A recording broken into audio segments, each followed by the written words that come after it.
خمس کے دو حصے ہوتے ہیں. ایک حصہ کہلاتا ہے مال امام، سہم امام یا مال امام، یعنی امام کا حصہ، امام معصوم کا حصہ.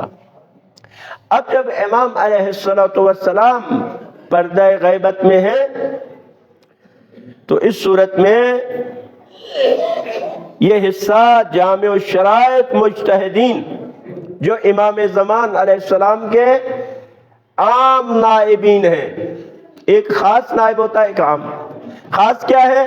خاص وہ جس کو امام نام کے ساتھ متعین کرے، جیسے وہ 4 نائبین تھے پہلے والے جس کو امام نے نام کے ساتھ متعین کیا، یہ میرا نائب ہے، وہ خاص نائب کہلاتے ہیں.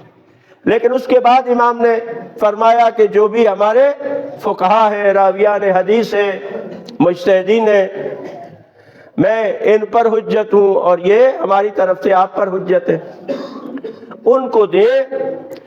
اور وہ ائمہ، وہ خود اپنی مرضی سے نہیں خرچ کر سکتا، مجتہد بھی، وہ بھی ائمہ کے فرامین کے مطابق وہ ان کو خرچ کرتا.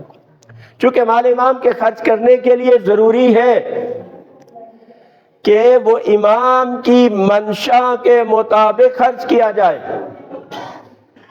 اور امام کی منشا سے ہم میں سے سب سے زیادہ جو شخص آگاہ ہے وہ مجتہد ہے، کیونکہ اس نے تمام احادیث و روایات اور اس کا مطالعہ کیا ہوتا ہے، اس لیے وہ زیادہ سمجھتا ہے. اس لیے ہے کہ یہ خمس ہم اس کو دیں، اپنی مرضی سے خمس خرچ نہیں کر سکتے، یا جس کے پاس خمس خرچ کرنے کا اجازہ ہو اس کو ہم دے سکتے.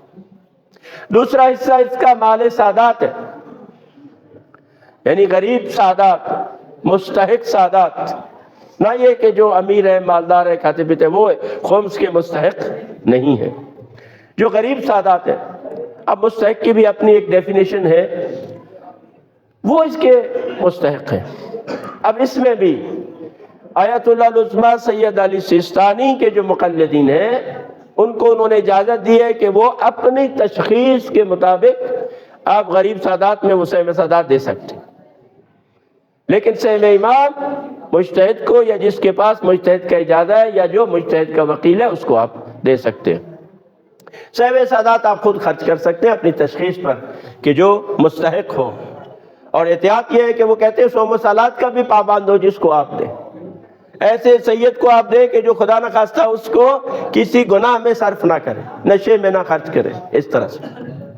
جبکہ آیت اللہ العظمیٰ سید علی خامنائی حفظہ اللہ تعالیٰ کا فتویٰ یہ ہے کہ سہم سادات بھی عام مجتہد کی اجازت سے یا ان کو دیں گے، یا ان کی اجازت سے، یا جس کے پاس اجازت ہے اس سے آپ خرچ کریں گے، اسی کو ہی آپ دیں گے.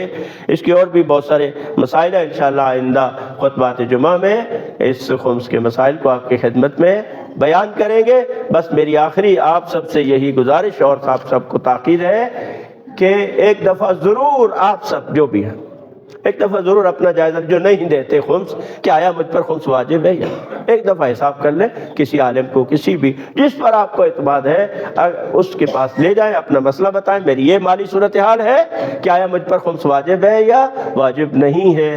اگر وہ کہتے ہیں واجب ہے تو بسم اللہ نکالنا شروع کریں، اور اگر وہ کہتے ہیں کہ آپ پر واجب نہیں ہے تو الحمدللہ، پھر آپ کیا ہے، مطمئن ہو جائیں گے، کل کو بارگاہ رب العزت میں بھی سرخرو ہوں گے.